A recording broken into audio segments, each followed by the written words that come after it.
Hi, this is John Cunningham with Coldwell Banker, and I've got my friend David Schwartz with Advantage Inspection Service with me, and I wanted to talk with David today about the process of selecting a good home inspector. David, can you think of 3 things that would be important for our viewers to think on as they go through that process?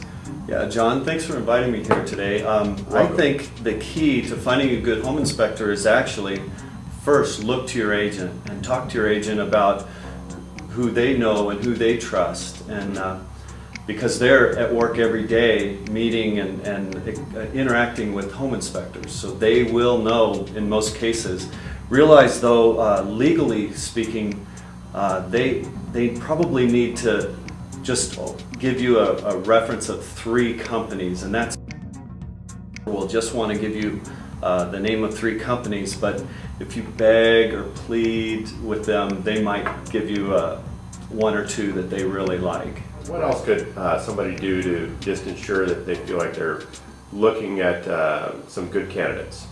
Well, home inspection is a communication business, so you need to find the best and the brightest communicator out there.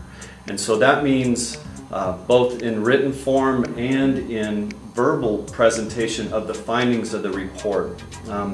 The state of Arizona licenses home inspectors, so fortunately they dictate our conduct, and what we have to do if we find an adverse condition, we have to advise you whether to have it reviewed further by an expert, whether to monitor the condition, or whether to consult a contractor immediately because it needs repair without question. And so what I would advise doing is look on their website or ask them directly to email you a copy of their report, because you want to be sure that as you read the words that are written, you can determine whether you're supposed to get further review done, just monitor it, or take action. And some of the reports out there are difficult to read, and you want to find one you understand. And I would suppose during the actual physical inspection itself, if the home buyer is going to be present during some point during the inspection, that's ideal, so that there can be some conversation, right? Exactly.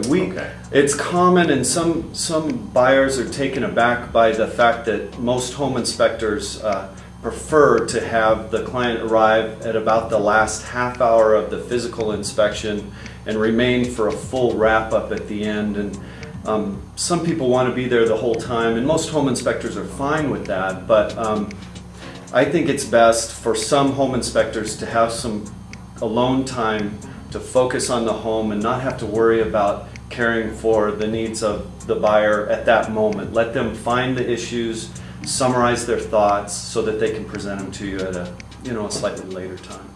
That makes a lot of sense. How about investigating credentials? What can somebody do to find out if the inspectors that they are considering are credentialed properly? That's where I was going next. That's All number right. 3. Thank you.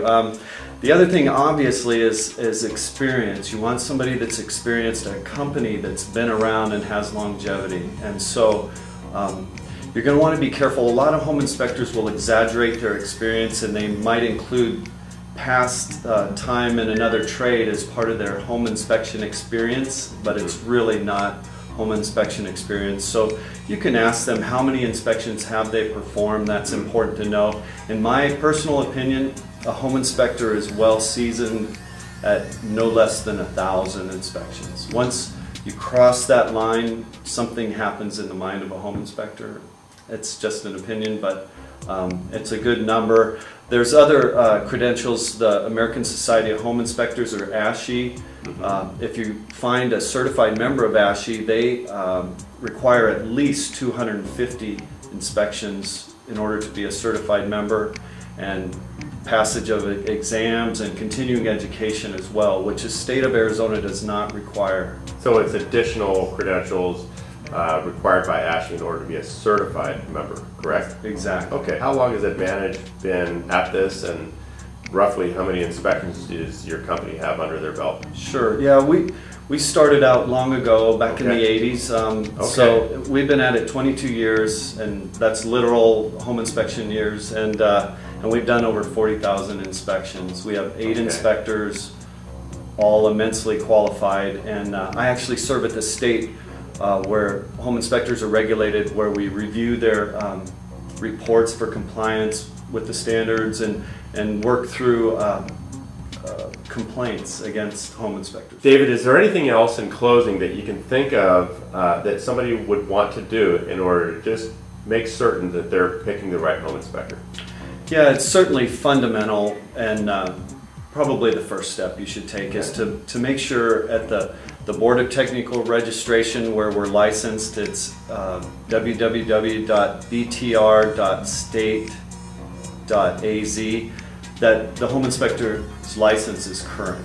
And so you can check that easy at the website and just make sure their license is current. We have had trouble lately in a down economy where home inspectors are actually not licensed and out there doing work.